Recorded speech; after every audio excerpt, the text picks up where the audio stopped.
all you people. I'm Doodle the DoodleGriffin, and welcome to the second part of my 1500 subscriber special. And for this special, I originally asked you guys what you wanted to do. I put up a poll between an animation or a Q&A, and you guys did a perfect 50-50 split, like consistently the whole time it was up. So I just decided to do both. I already made the animation. It's on my shorts page and you can watch it there. It's the labyrinth animation meme. Shouldn't be too hard to find. And since I already did the animation, that only leaves one thing left, the Q&A. Now, for those who don't know, I mostly just make animations and animatics of some of my OCs and some of the shenanigans they get up to, and also maybe just a little bit of lore too. So just a quick heads up that most of these questions are going to be about that. There are some that are directed towards me, but it's mostly about my story and world that I have going on right now. But I think that's enough explanation time. Let's get into the real meat and potatoes. Starting with our first question from Leo de Minen. I am so sorry if I cannot pronounce any of your guys' usernames. I am trying so hard here. But their question is, are your griffin OCs like mythology where they lion eagle things, or do they only superficially resemble those animals? Do eagles and lions even exist in your verse? I'm sorry if there's a really stupid question. I haven't been following the lore.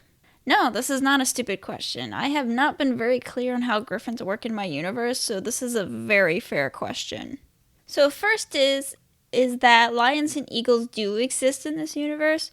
Pretty much every animal species that exists in our world, with the exceptions of humans and insects, exist as a race in this universe. As for the mythological creatures that live in this universe, it's pretty much any mythological creature that is more beast-like than humanoid. So, for example, dragons, unicorns, and of course, griffins exist in this world, where creatures like mermaids and fairies, where they're more human-like than animal-like, they do not exist. Now, for the griffins themselves, it's kind of a combination of both of them being superficial and also kind of being hybrids at the same time. They are their own species/race with different subspecies and, all of them having their own unique traits. But they are also very closely related to their feline and avian counterparts. If you looked at their DNA and compared them with cats or birds, there would be enough differences to consider them different, but there would also have a lot of similarities to them as well. This also doesn't help with how they pass down their genetics.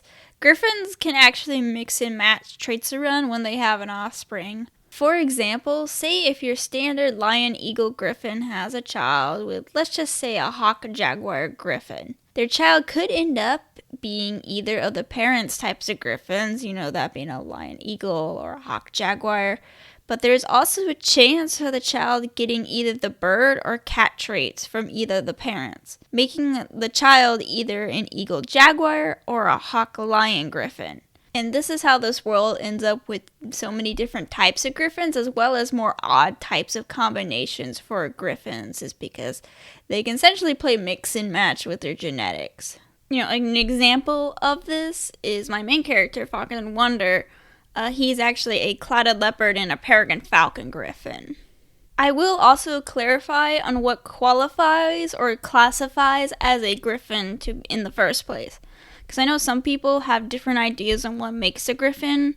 For me and how it works in this world is that what makes a griffin is a creature that shares the traits of both a cat and a bird. And it could be any kinds of cat and bird, it just gotta be a cat and bird. So if a creature has qualities of a fox and a bird, it's not a griffin, it's an entirely different species. Sorry, that was a very lengthy explanation, and I hope all that made sense.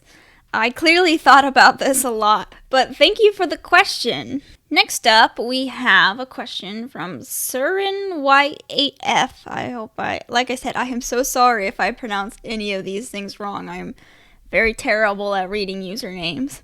And they asked quite a few questions, which I will answer all of them because I didn't put a limit on the questions unless, a lot of people asked them, but not a whole lot of people asked, so I have enough time to actually answer them all. And their first question is, can I pet that dog? Points to the creepy dog skeleton in the forest. So when assume what you mean by creepy dog skeleton is that you're talking about Phil, aka the Bone Snatcher. And yeah, you could pet it. You may not walk away with all of your limbs, but you can certainly pet it. So good luck with that one. Their next question is, when is your birthday? So I don't feel comfortable giving out my full birthday because it's just kind of like an old internet habit that I had for like a long time. So it's really hard for me to break. But I will say that it's in April. The next one is, do you have a favorite color/animal? I do. My favorite color is this light lavender color right here. And my favorite animal changes so frequently that I can't give you a definitive answer. But I'll give you the usual suspects. Those being foxes, barn owls, peregrine falcons. I find birds very fascinating in general. Also, I think clouded leopards are pretty underrated. I'm pretty sure they're the closest living relatives to the saber-toothed tigers, so fun fact right there. How long have you been animating, and when did you start? Oh, that's kind of a hard one right there, because it depends on the kind of animation. I first got into animation with stop-motion animation. My siblings and I had a lot of Legos, and we would make different animations using them. And I want to say that was about 10 years ago. But I haven't really touched it since then. Now for 2D animation, I don't have an exact date, but I want to say it was about 5 years ago, give or take a year. I first started out with a basic drawing tablet, which I actually still have, hooked up to just like a basic laptop. But then that laptop broke, so I had to get a new one. And the next one that I got was one with a touchscreen, actually, and I got a stylus with that. But eventually I got an iPad, and that's when I really started getting serious with my animation, because with that iPad, I was actually able to find an animation software that I really liked, which really helped me get into animation more and start practicing more. And I got that iPad around about 2 years ago. So I would say about 5 years in total with 2D animation, but I didn't lock in until about 2 years ago. Next question is, will you ever make plushies? I would like to one day, hopefully. I think some of my characters are definitely marketable plushie material. I actually made a plushie of one of my characters myself a few years back. That character being Gears, and here he is right now. I'll show a picture up there. And I love him to pieces. I'm still really proud on how this turned out because I am by no means an expert sewer. But to answer your question, yes, I would like to make plushies one day. And that's not a promise. That's a threat. What/who are your inspiration or inspirations? I actually have quite a few inspirations, but my biggest one is actually Sonic the Hedgehog. Because no joke, when I say that if it wasn't for Sonic, these characters would not have existed in the first place. Because a few of them used to be Sonic OCs. But I ended up liking them so much that I decided to make them their own thing in their own world. And if you're wondering which OCs were the Sonic OCs, it's actually Falcon and Staria. So in terms of the characters that are all related to the story and universe, Falcon and Staria were actually the first.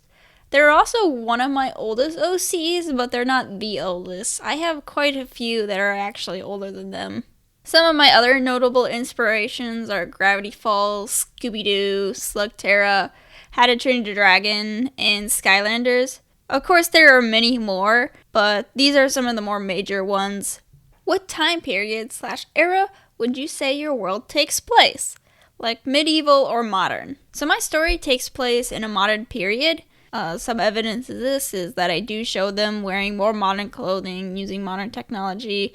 If you're looking for an exact date on when this story takes place, I can't give you one because I don't have one. but I can give you an estimate on when this takes place. So their technology is kind of all over the place because magic is very prevalent in this world. So their technology varies in between being more advanced and then less advanced than ours. Because when you have magic, naturally there would be things that people wouldn't think of, and there would be things that they would think of much sooner than us. So I'd say this story takes place somewhere between early 2000s and present day. Could you tell the names of all of your current characters? Maybe birthdays and ages too? Yes, I can. However, not all of them have birthdays, only really a few of them do. And also, I won't do all my current characters because, there's just so many of them and we would be here all day. But I will do the more important ones, which I'm assuming is what you meant in the first place. And you know what? I'll also throw in what species of animal they are too, because I know some of them are a little bit hard to tell what they are.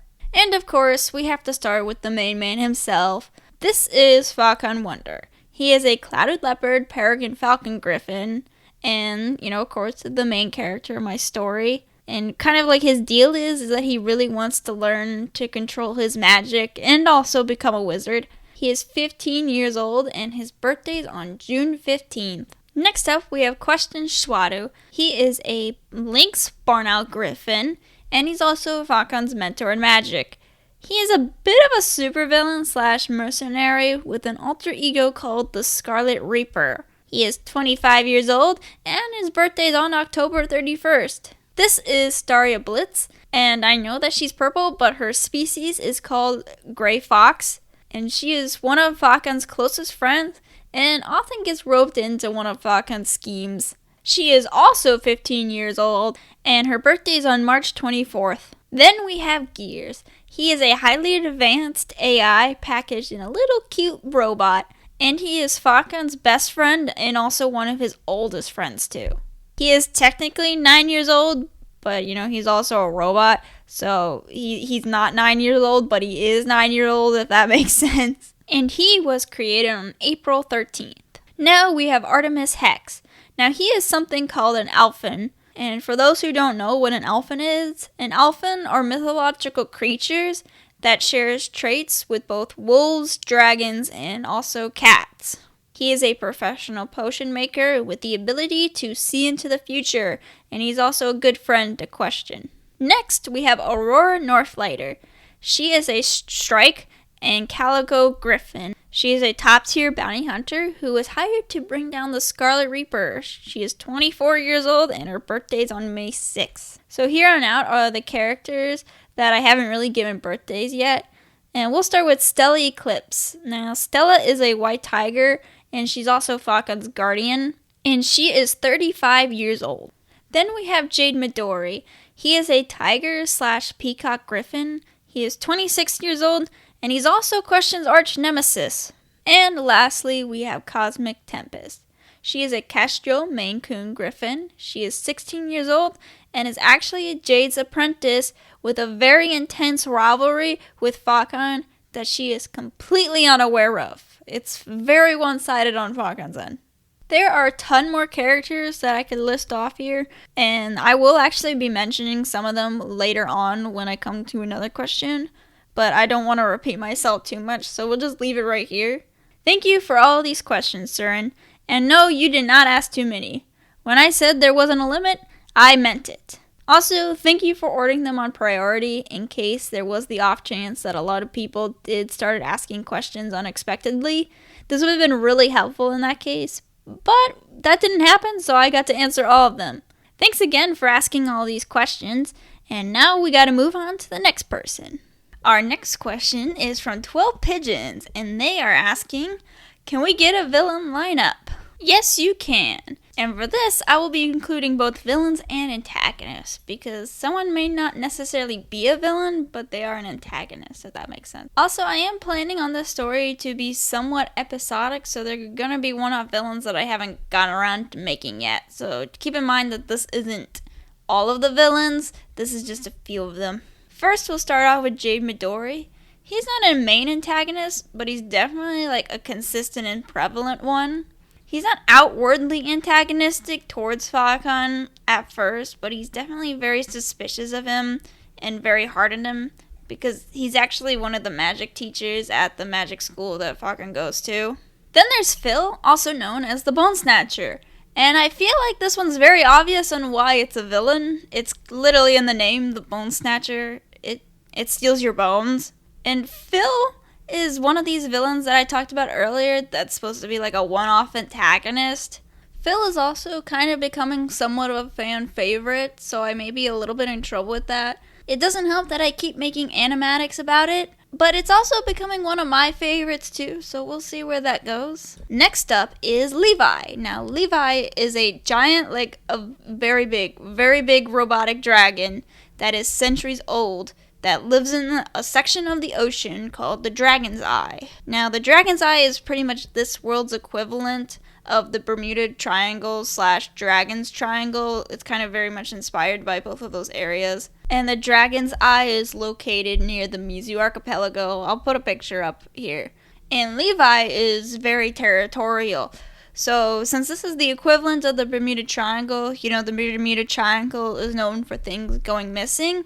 Well, the Dragon Eye is very much like that too. So, when boats enter, they tend to not usually come back out. And Levi is that reason. She is very territorial and does not like things entering her domain. So, she's literally the reason why boats don't come back. Then we have this group of people called the Champions.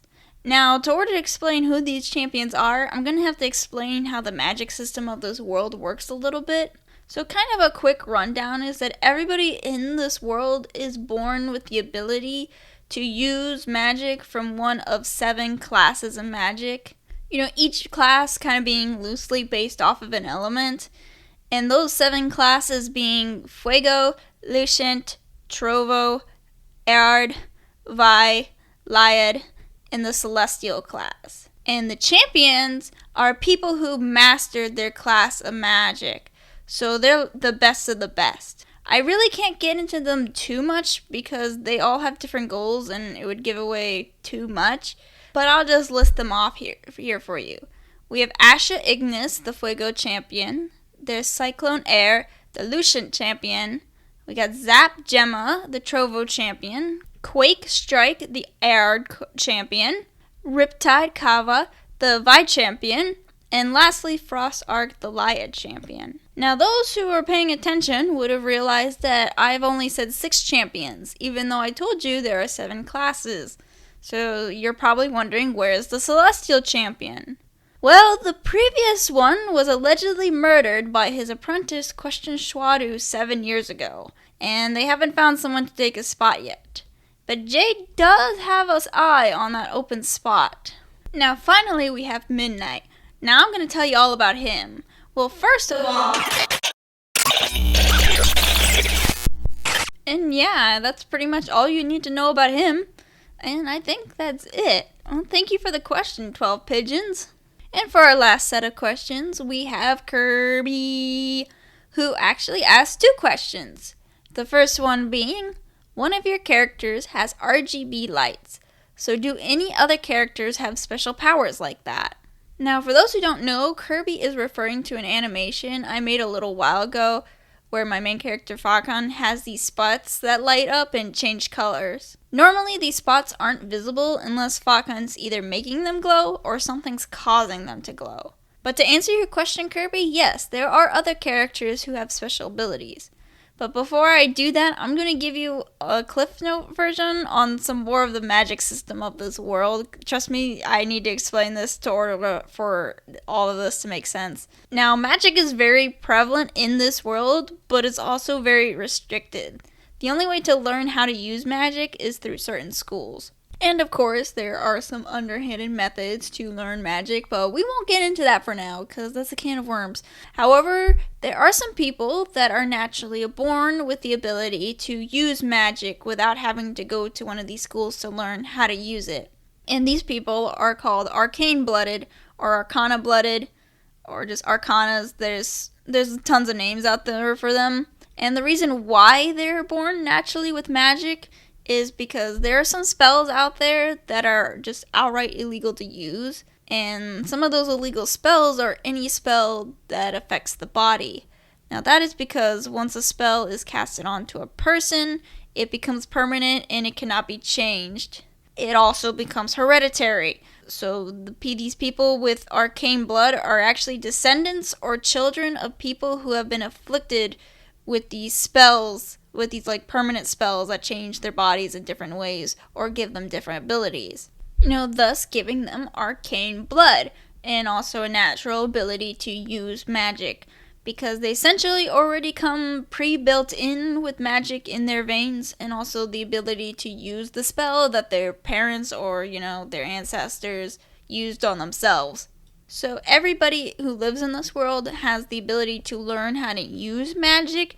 However, only certain people actually already come with magic, if that makes sense. So it's only people who are either have been enchanted with these permanent spells or people that have arcane blood. Now there are 2 Arcana-blooded characters in my main cast, one being Faucon Wonder, and the other is Artemis Hex. Now I already explained a little bit about what Faucon's ability is. However, it's not just that one ability, and it's not just the glowing spots. So what's related to the glowing spots is that Faucon has the ability to sense other magical beings, and also just magic in general. So he can sense strong magic, even weaker magic. He's very sensitive to it, and that's what usually causes his spots to glow. He's also got a ton of other abilities, but we won't actually get into that for now. And Artemis, who's the other arcane blood, actually has the ability to see into the future. However, it is not as useful as he would like it to be. Now, Question also has a unique ability. However, he is actually not Arcana-blooded. He is actually one of those people that had one of those permanent spells casted onto him, also known as a cursed or an enchanted person. And that spell that was used on him was a spell that lets him either turn his entire self or certain parts of his body into a shadow. Now he can either be a physical shadow or a non-physical shadow. His ability also lets him heal any injury that he can get, and it also makes him invulnerable to most injuries too. And it also gives him perfect night vision, which means that he can see in pitch black darkness just fine. However, it does make him sensitive to light, so that's why he is always wearing these sunglasses all the time, because his eyes are just so sensitive to especially bright lights too. Those hurt his eyes. And the spell is also the reason why he's got these demon looking eyes. His eyes did not always look like that. His scalculus used to not be black. They were once white, and his pupils were also once black, but now it's white. And that is because these illegal spells also leave some sort of permanent mark. And for Question, that permanent mark was his eyes. Although for Arcana-blooded, these marks only show up when the spell is in use. So that's why Faucon's spots aren't glowing all the time. I'm so sorry that if this sounded so confusing. I am actually planning on making a video that fully explains my magic system in depth. So let me know if you guys actually want to see that. So this next question isn't actually from the Q&A post that I made. It's actually from the post that I made with the map of the world that I made, and Kirby asked a question on there. And when Kirby asked this question, I basically asked them if they just wanted me to include this in the Q&A, and they said yes. So basically what their question is if I could say where each character is from and where they live now. And just a reminder, this is what their world looks like, so this is the world they live in. There are 6 continents and a major archipelago. The continent names are Fabula, Joa, Iardving, Zima, Valk, and Deserita. And the archipelago is called Mizu. Now to keep this video from being too long, I am only going to be doing the main cast of characters. And also keep myself from sounding like a broken record, I will say that the majority of the story does take place on the Fabula continent, so most of my characters will have ended up there by the time the story has started. And we'll start with Faucon first. Now, Faucon is from the Fabula continent, and he actually currently lives in the Fabula continent in a small town called Fable Brooks, although he has traveled a lot before the start of the story. Now, Question was born and raised in a small village called Windfall, and Windfall is located in an archipelago of floating islands in a place called the Nubis Sea, also known as the Cloud Sea, that is located on the Valk continent. Now, in the current time, in the start of the story, he is a fugitive from the law, so he kind of bounces all over the place and doesn't stick to one place too long.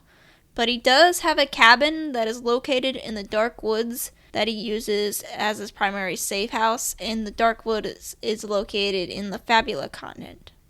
Staria also lives in the Fabula continent, but she was originally from a big city called Myth City before moving to Fable Brooks.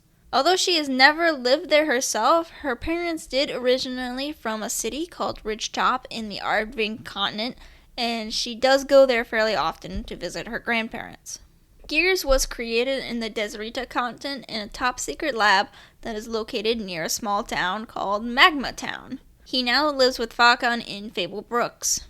Artemis originally lived in a big city called Snowdon in the Zima continent, but he moved to Myth City when he was 20. Aurora is from a smallerish city called Leafstorm in a place called the Autumn Jungle that is located on the Joya continent. Since she's a bounty hunter, she does travel a lot, but she does have a place in Myth City. And the last one I'll do is Jade. He is originally from a city called the City of Mizu that is located on one of the largest islands in the Mizu archipelago. He now lives in Myth City. And I'll stop right there. Thank you so much for those questions, Kirby. And that is actually the end of the Q&A. Thank you to all who submitted your questions. I had a blast answering all these, and I hope that I answered them enough for you. Sorry about these long-winded answers. I have a habit of over-explaining myself, especially when it's something that I really care about. But feel free to keep asking questions in the comments of my videos. And it doesn't have to be this one, it could be any video. I'm always happy to answer. Although I keep forgetting that I can reply with a video, and I ended up just sending some of you guys like whole paragraphs of text. I'm so sorry to the people I've done that. I will try to remember to make a video if like the answer is going to end up being like whole paragraphs of text. I am so sorry. I will try to remember. But I had really fun making this video, and I really need to go back to making long formatted videos. It's just hard trying to find the time. That's kind of like my biggest issue at the moment. But I just want to thank you guys again for the subscribers. I truly appreciate it. And thank you for watching this video, and I will see you guys later. Goodbye!